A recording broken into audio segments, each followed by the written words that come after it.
સુરત શહેરના સિંગણપુર પોલીસ સ્ટેશનના 1 તથા સલાબતપુરા પોલીસ સ્ટેશનના 7 એમ કુલ 8 વાહન ચોરીના ગુનાઓનો ભેદ ઉકેલી કાઢી આરોપીને ઝડપી પાડતી સલાબતપુરા પોલીસ ટીમ મહેરબાન પોલીસ કમિશનર શ્રી અનુપમસિંહ ગેહલોત સાહેબ તથા ખાસ પોલીસ કમિશનર શ્રી વાબાંગ ઝામીર સાહેબ તથા નાયબ પોલીસ કમિશનર જોન બે ભગીરથ ગઢવી સાહેબ તથા ઇન્ચાર્જ મદદનીશ police commissioner C division VM Jadeja સાહેબ નાઓએ વાહન ચોરીના વણશોધાયેલ ગુનાઓ શોધી કાઢવા સારું જરૂરી સૂચનાઓ આપેલ હતી, જે આધારે સલાબતપુરા પોલીસ સ્ટેશનના police inspector Shri KD Jadeja નાઓના નેતૃત્વ હેઠળ સર્વેલન્સ સ્ટાફના police sub inspector Shri VV Tripathi તથા પોલીસ માણસો વાહન ચોરીના વણશોધાયેલ ગુનાઓ શોધી કાઢવા સારું વર્કઆઉટમાં હતા.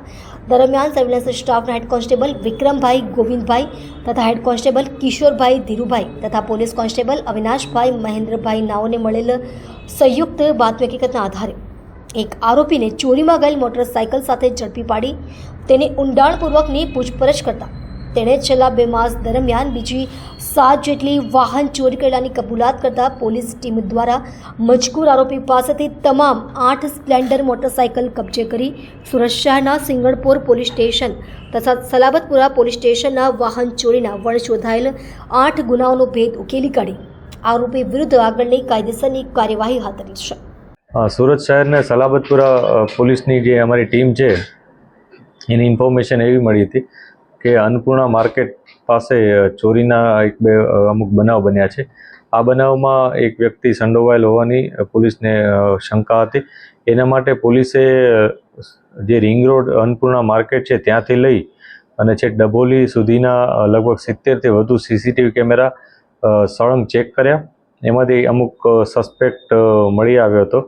એ સસ્પેક્ટને અમે વેરીફાઈ કર્યું હતું ત્યારે એની પાસેથી એક મોટરસાયકલ મળી જે ચોરીની હતી અને અમારી જે શંકા હતી એ મુજબ એ ચોરી આ માર્કેટ પાસેથી જ કરેલી હતી.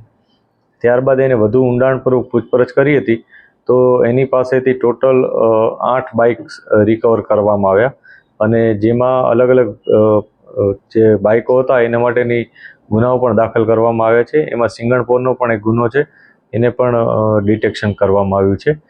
ટોટલ 8 બાઇક્સ મળ્યા છે અને આરોપી છે એનું નામ વિઠોબા ઉર્ફે શ્રીરામ માળી કરીને છે. એ આરોપી છે.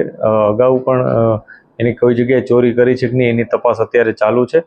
એ મૂળ મહારાષ્ટ્રનો રહેવાસી છે અને અહીંયા આ વિસ્તારમાં ઘણા ખરા સમયથી આ વિસ્તારથી વાકેફ હોવાથી એણે આ ચોરી કર્યા હોવાનું પોલીસને જાણવા મળેલ છે. ચોરેલી બાઇક જે છે કોઈ વેચવા જતો એવું કાંઈ હતું કે પછી એના શોખ માટે ચોરી કરતો હતો? આ બાઇક હતા એ પોતે વેચી અને પૈસા મેળવી લેતો હતો અને એનો ઉપયોગ પોતાના ખર્ચા કાઢવામાં કરતો હતો. એમાંથી 2 બાઇક તો એણે એવી રીતના આપેલા હતા કે જે લોકોને પોતાને કંઈક નાસ્તાની લારીનો ધંધો કરવો હોય એ માટે, તો એ લોકોએ એને મોડિફાઈ પણ કરી હતી. એ પ્રકારની 2 બાઇક્સ પણ અમને એક્સ્ટ્રા મળી છે. સર, પોલીસે કેટલી ડિટેક્ટ કરી છે બાઇક? પોલીસે 8 બાઇક ટોટલ ડિટેક્ટ કરી છે. એમાં આજે મેં આપને જણાવ્યું મોડિફાઈડ જે 2 લારી જેવી 2 બાઇક છે એ પણ એમાં સામેલ છે.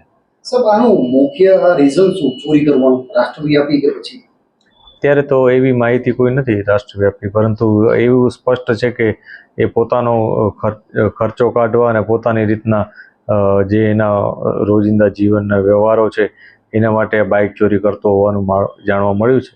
પરંતુ અમે તમામ એંગલથી તપાસ કરીએ છીએ કેમ કે 2 બાઇક્સ અમને ધૂળિયા મહારાષ્ટ્રથી પણ મળી છે.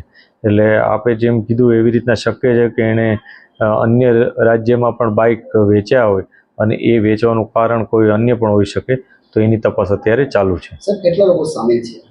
અત્યારે આ એક વ્યક્તિ સામેલ હોવાનું પોલીસને જણાય છે. અમે ફર્ધર પોલીસ કસ્ટડી માંગીશું જેથી ફર્ધર ડિટેલ અમને મળે.